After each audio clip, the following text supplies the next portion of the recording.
todos, tudo bem com vocês? Que bom estarmos aqui para recapitularmos mais uma lição. Vamos orar? Querido Pai que estás nos céus, nós agradecemos imensamente pelo seu amor, pelo seu cuidado, pela sua misericórdia para conosco.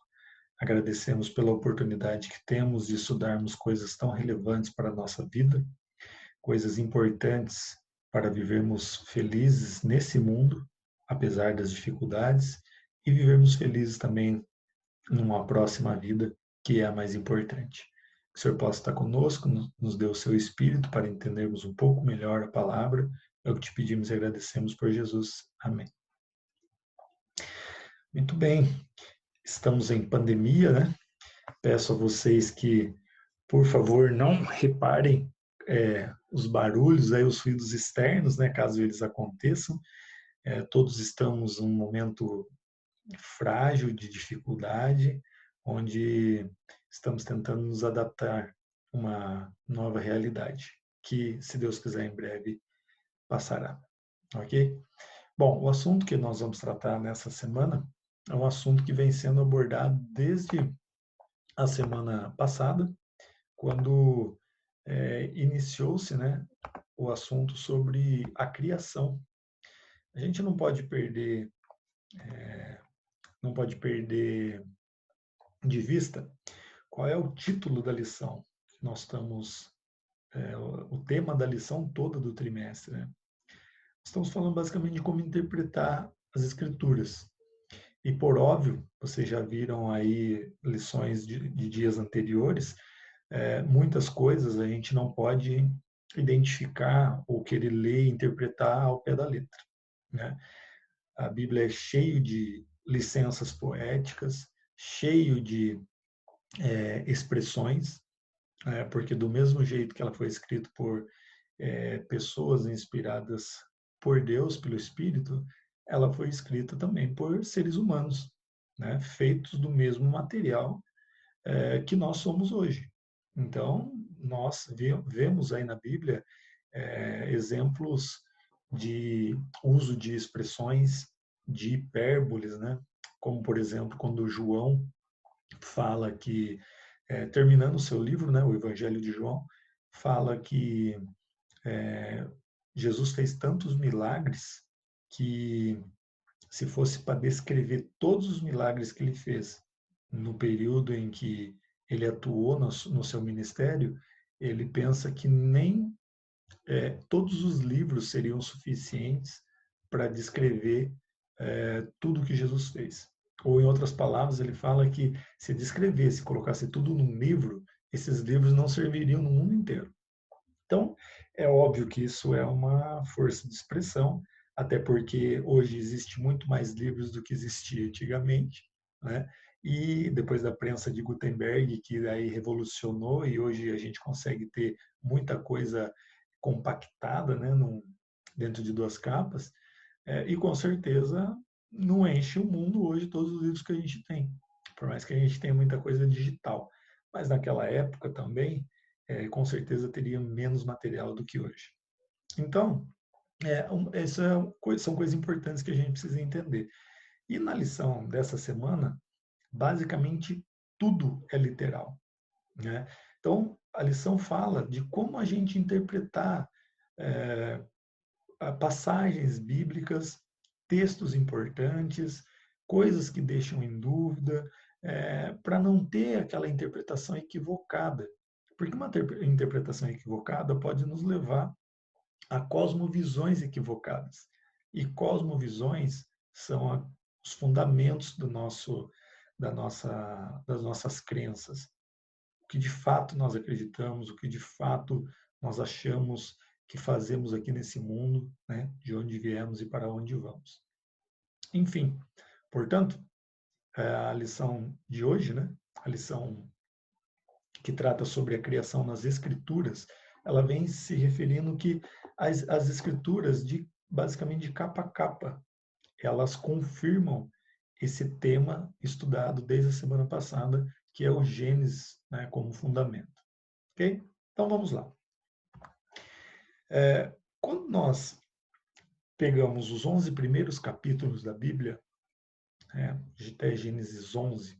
Basicamente, a gente tem descrito tudo o que se refere a termos uma consciência mais completa e tudo que é necessário para que a gente possa chegar numa conclusão de que, de fato, o mundo foi criado por Deus e que existiu uma história da humanidade. Essa história a gente pode encontrar bem descrita, por exemplo, no livro de Flávio Josefo, um historiador bem conhecido, né? Porque ele foi, inclusive, contemporâneo de Jesus. Inclusive, ele próprio afirma, nas páginas do seu livro, sobre a existência de um tal de um Messias, que é aquele que haveria de vir, né? Flávio Josefo era um judeu, que depois também conviveu muito tempo com o Império Romano, adquiriu muitos hábitos do Império Romano, etc. E está lá no livro dele chamado A História dos Hebreus. É interessante isso também, porque a Bíblia, por si, ela traz todas essas histórias que a gente conhece, mas historiadores também da antiguidade fazem menção a esses fatos, né, da criação.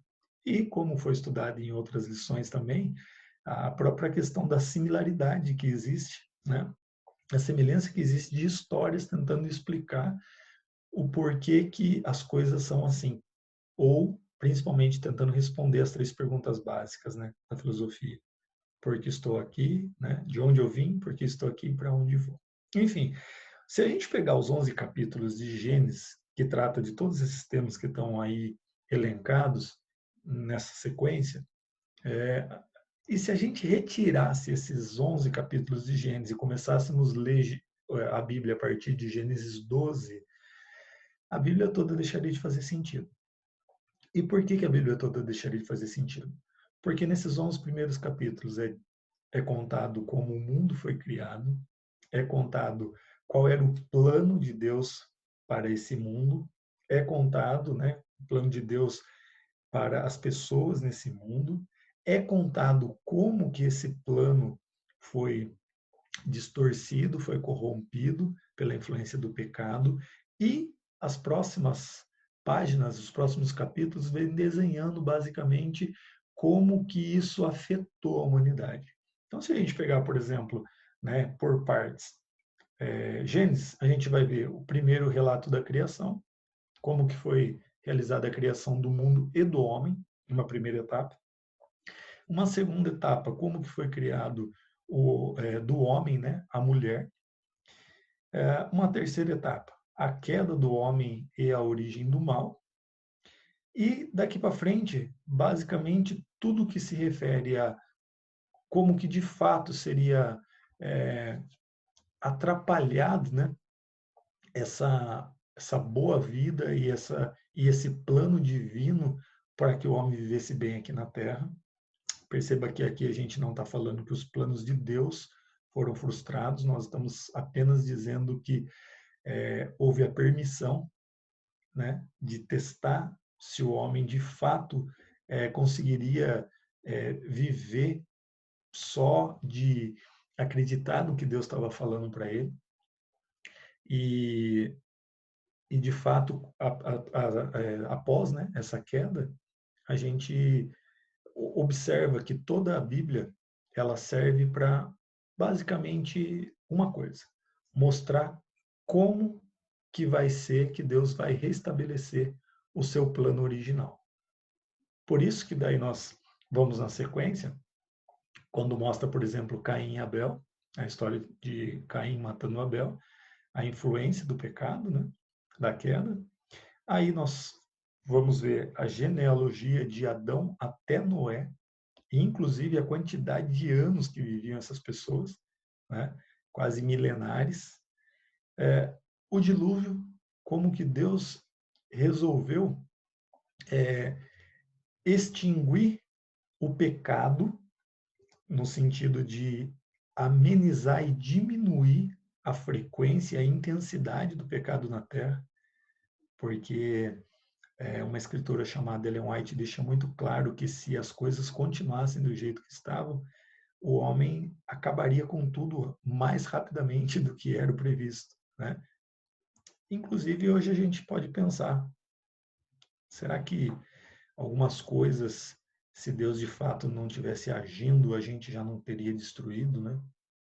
Algumas coisas, será que Deus não tivesse com a mão impedindo ou permitindo algumas outras coisas?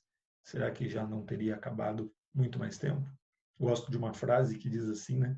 Que se o homem conseguisse realizar metade dos seus desejos, dobrariam os seus problemas.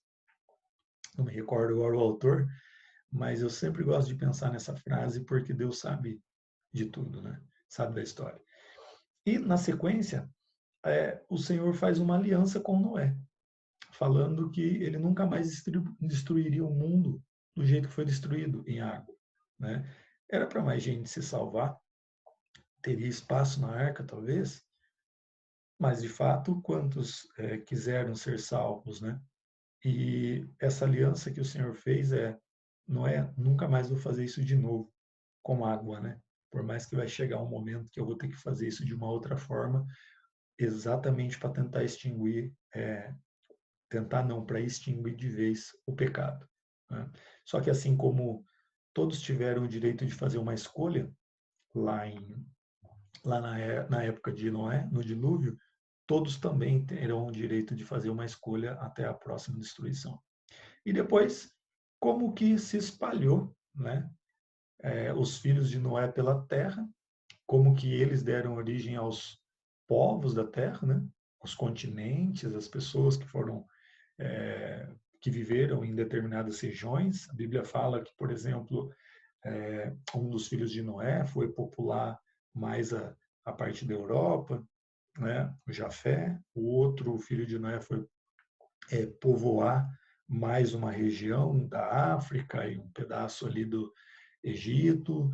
O outro, né, esse Cã, o outro ali, Sem, que deu origem aos semitas, um pedaço ali da Ásia e um pedaço da África e tal, porque a ordem era exatamente vão e povoem a terra, né?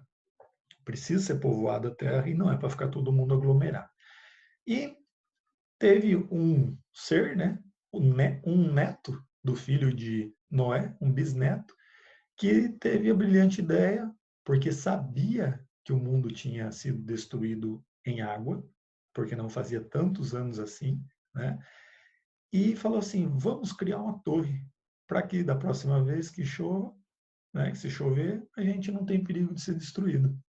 E o plano do Senhor era: ninguém é para ficar no mesmo lugar e construir povinhos ali. É para espalhar, é para isso que Deus fez o mundo, para que as pessoas fossem, habitassem ele, né, o planeta. E mostrando que, assim, poucos anos depois, né, o homem já estava desobedecendo novamente as ordenanças de Deus. E a ascendência de Abraão, que começa aí, então, toda uma saga do povo chamado hebreu. Portanto, se a gente retirasse os 11 primeiros capítulos da Bíblia, ela não teria mais necessidade nenhuma, porque tudo está exatamente relacionado com esses temas aqui. A Bíblia toda está relacionada com esses temas aqui. E é por isso que a criação é uma coisa tão importante, porque se ela não existiu, não existe mais nada da queda do homem para baixo também. E aí, com certeza, outras teorias terão que surgir para tentar explicar a origem de tudo, né? E algumas coisas, inclusive, inexplicáveis. Muito bem. E aí, interessante, né? A lição, o foco dessa semana é basicamente o quê? De capa a capa. A criação está basicamente de capa a capa da Bíblia. Na Bíblia, se a gente for analisar, por exemplo, só no Velho Testamento, tem várias menções disso só lá no livro de Isaías. Só no livro de Isaías. Mas se a gente for pegar Salmos, Jó, Provérbios, todos os livros são repletos, né, são repletos de menções da criação do mundo. E no Novo Testamento, né, será que existem essas menções? E é interessante a gente ver, por exemplo, o próprio Jesus, quando esteve na Terra, fez menção à criação por diversas vezes. É. E, por exemplo, ele faz isso. A gente não vai ler aqui Mateus, vamos ler só Marcos e Lucas, porque Mateus faz a mesma menção do Evangelho de Mateus. E quando a gente vai olhar isso lá é, no livro, né, só um pouquinho aqui, porque atrapalhou meu compartilhamento aqui de tela. Se a gente for pegar isso lá no livro de Marcos, a gente vai ver Jesus dizendo assim, ó, só um instantinho aqui.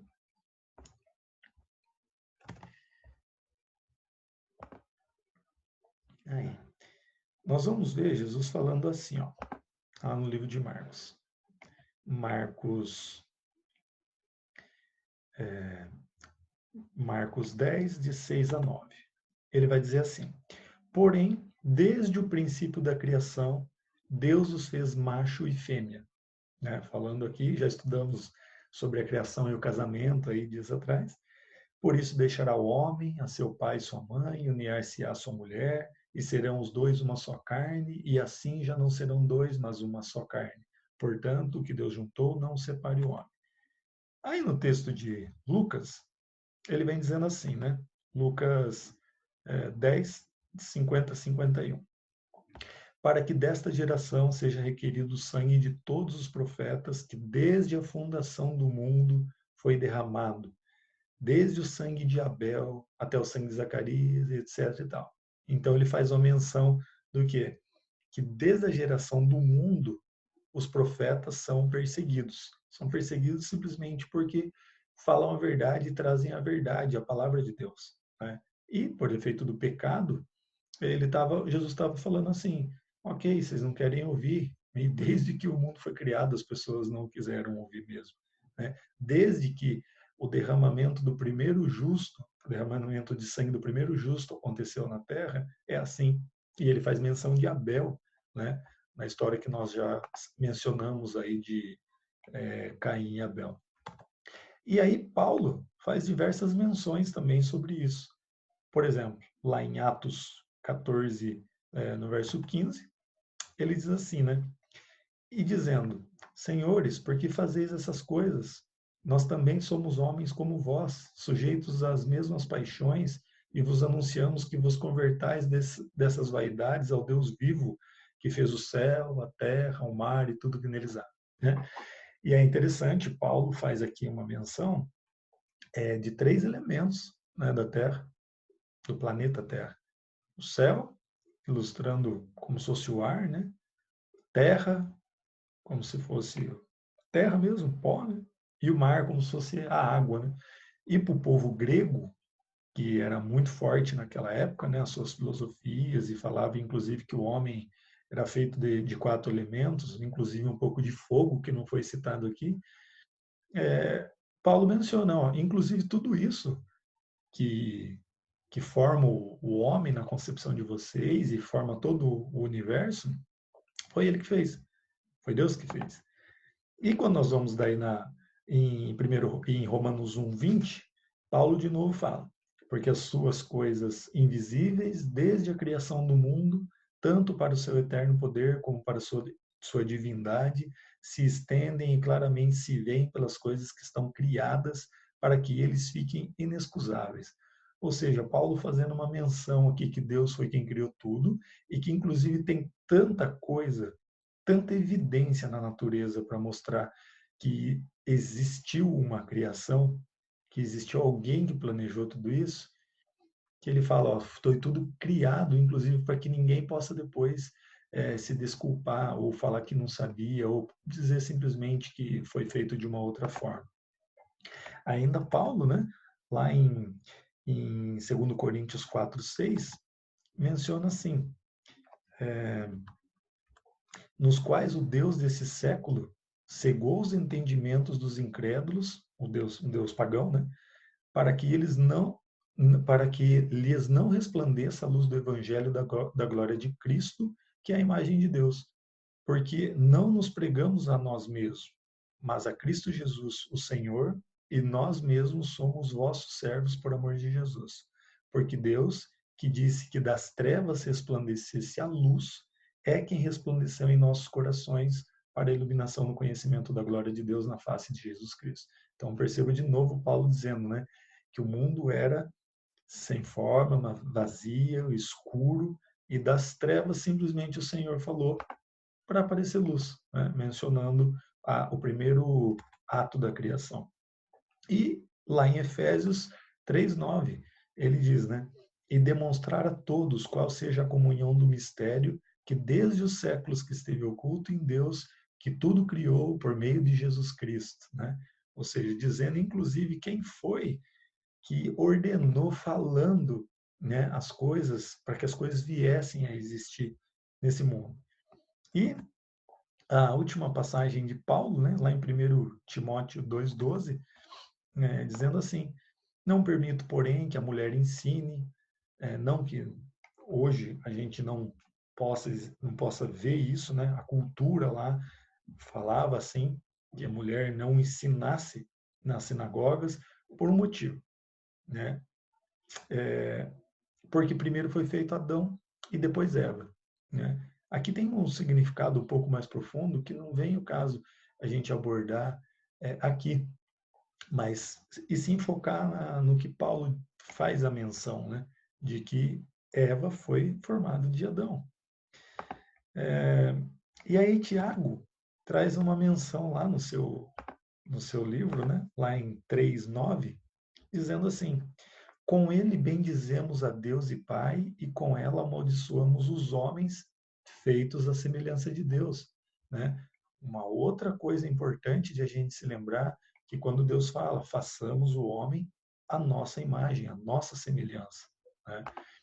E aí Pedro, lá em 1 Pedro 3:20, vem dizendo assim: os quais noutro tempo foram rebeldes, quando a longanimidade de Deus esperava nos dias de Noé, enquanto se preparava a arca, na qual poucas, isto é, 8 pessoas, né, se salvaram pela água. Então perceba, Pedro, muitos anos depois, né, mais de 1.800 anos depois, fazendo a menção de uma coisa que aconteceu lá na era de Noé. E aí Judas, né, já terminando a Bíblia, no verso 11 e 14 do seu único capítulo, faz essa menção. Ai deles, porque entraram pelo caminho de Caim, que falamos agora há pouco, né? E foram levados pelo engano do prêmio de Balaão, que era um profeta bem fajuto, né? Digamos assim, que escolheu o dinheiro ao invés de obedecer a Deus, e pereceram na contradição de Coré, que foi um dos primeiros rebeldes, né? Na época lá de Moisés, quando saíam do Egito. E o outro, o verso 14, diz assim: e destes profetizou também Enoque, o sétimo depois de Adão, e aí vem o resto do verso, né? Ou seja, aqui ele enfatiza, né, toda a genealogia que nós vimos lá em Gênesis 5. E aí, para ir terminando, João, né, diz assim lá em João 1:1 até o verso 3. No princípio era o Verbo, e o Verbo estava com Deus, e o Verbo era Deus. Ele estava no princípio com Deus. Todas as coisas foram feitas por ele, e sem ele nada do que foi feito se fez. Né? Fazendo menção do que pode ser, inclusive, o primeiro verso da Bíblia. Né? João 1, de 1 a 3. Né? Os primeiros versos da Bíblia ilustrando como ocorreu essa ordem, essa fala, né? Para que as coisas fossem criadas. E depois em Apocalipse, ele faz a menção em Apocalipse 2:7. Quem tem ouvidos ouça o que o Espírito diz às igrejas. Ao que vencer, dar-lhe-ei a comer da árvore da vida que está no meio do paraíso de Deus. Que árvore da vida é essa? A mesma árvore da vida mencionada lá em Gênesis, que foi criado, né, na fundação do nosso planeta. E Apocalipse 3:14, onde ele faz a seguinte menção: bem-aventurados aqueles que guardam os seus mandamentos, para que tenham direito à árvore da vida. Né? Que árvore da vida? A mesma. E por fim, a última passagem, né, de Apocalipse 22, 2, 3, ele diz assim: e ali nunca mais haverá maldição contra alguém, e nela estará o trono de Deus e do Cordeiro, e seus servos o servirão. e verão o seu rosto, e nas suas testas estará o seu nome. E ali não haverá mais noite, e não necessitarão de lâmpada, e vem falando, né? É, é, diversos, diversos textos aqui relacionados à criação. Então, mas principalmente o verso 2, né? No meio de sua praça, e de um e de outro lado do rio, estava a árvore da vida, que produz 12 frutos, dando o seu fruto de mês em mês, e as folhas da árvore são para a saúde das nações. Então, perceba, a Bíblia toda, ela faz menção direta ao, ao plano que existe da redenção através através da criação, depois do pecado, né? E a Bíblia toda vem ilustrando, trazendo detalhes de que de fato isso aconteceu. Agora, já vimos isso em outra lição também. Que interessante, né? Tantos anos que separaram um discípulo de um profeta, de Jesus, etc. E perceba que a história continua. Né? A história continua até chegar nos anos de hoje. Né? Hoje, os nossos dias atuais, a questão da criação tem sido muito relativizada. Né? Já vimos isso em outras lições também. Então, a ideia existiu de fato a criação? A Bíblia fala por si. A Bíblia fala por si. E para a gente ir encerrando, quando nós, nós vemos essa passagem lá em Apocalipse 11, 18, é interessante a gente notar aqui que vem falando, né, João vem descrevendo o que Jesus vem fazer na Terra. E vem fazer diversas coisas, mas o mais interessante é que no finalzinho desse verso, ele comenta uma coisa muito legal. Legal no sentido de que, olha só como que de Gênesis a Apocalipse a coisa continua acontecendo, né? Então ele diz assim, e iraram-se as nações, né, o fim do mundo, e veio a tua ira, e o tempo dos mortos, para que sejam julgados, e o tempo de dares o galardão aos profetas, né, aqueles mesmos que sofreram lá atrás, os teus servos, e aos santos, e aos que temem o teu nome, e pequenos, a pequenos e a grandes, e olha o finalzinho do verso, né? E o tempo de destruíres os que destroem a terra. Por que será que João colocou esse verso aí em Apocalipse, né? Porque simplesmente Deus criou um mundo para que vivêssemos felizes nele. Ele teve que destruir uma vez por conta do dilúvio, para tentar diminuir, né, a questão do pecado, reduzir essa intensidade com que as coisas estavam, e depois continuou, ele fez uma promessa para Noé, né? Só que, por que será que João comenta isso? Quando João diz que ele vem para destruir os que destroem a terra, ele estava se referindo a lá no início, quando Jesus, na criação, falou assim, ó, está aí a terra, criadinho, cuide dela, seja meu mordomo, né? Cuide da minha casa, não destrua as coisas que eu fiz. E aí, eu me lembrei dessa frase, né? Servo mau e infiel, lá de uns textos, né, do Evangelho, de uma das parábolas, né? Aquele que não cuida daquilo que Deus fez, aquilo que trata mal e que, inclusive, tratando mal aquilo que Deus fez, acaba também por prejudicar os seus semelhantes, que também são suas criaturas.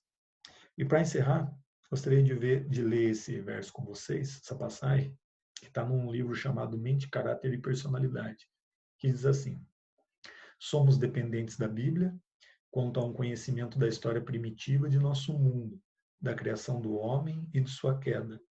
Remova-se a palavra de Deus, e que podemos esperar se não ser deixados às fábulas e conjecturas e ao enfraquecimento do intelecto, que é o resultado certo de se cultivarem erros? Carecemos da autêntica história da origem da Terra, da queda de Lúcifer e da sobrevinda do pecado ao mundo. Sem a Bíblia, seríamos confundidos por teorias falsas. A mente seria sujeita à tirania da superstição e falsidade. Estando, porém, de posse da autêntica história do princípio do mundo, não precisamos nos embaraçar com conjecturas humanas e teorias que não merecem confiança. Portanto, amigos, não acreditar nessa história é tentar acreditar em outra. E tentar acreditar em outra sempre será uma outra que não fecha. A conta não fecha. De fato, temos muita coisa para aprender que lá no céu Deus nos explicará, para conhecer. Mas tudo aquilo que é de fato relevante para que sejamos salvos e que entendamos que isso aconteceu por meio da sua criação, tudo está descrito na Bíblia. E é nela que nós devemos colocar a nossa confiança. Vamos orar? Querido Deus, nós agradecemos imensamente a Ti, porque o Senhor deixou tudo que se trata de matéria de salvação escrito na sua palavra, através de vários anos, aquilo que é importante de fato para que sejamos salvos. Nos ajude a crer na sua palavra, nos ajude a estudá-la mais, e para que assim nós possamos ser salvos e também para que possamos ser úteis aos nossos semelhantes e termos uma vida feliz, sem desconfiança aqui nesse mundo. É o que te pedimos e agradecemos. Por Jesus. Amém. Um abraço a todos e nós nos vemos aí numa próxima oportunidade. Até mais.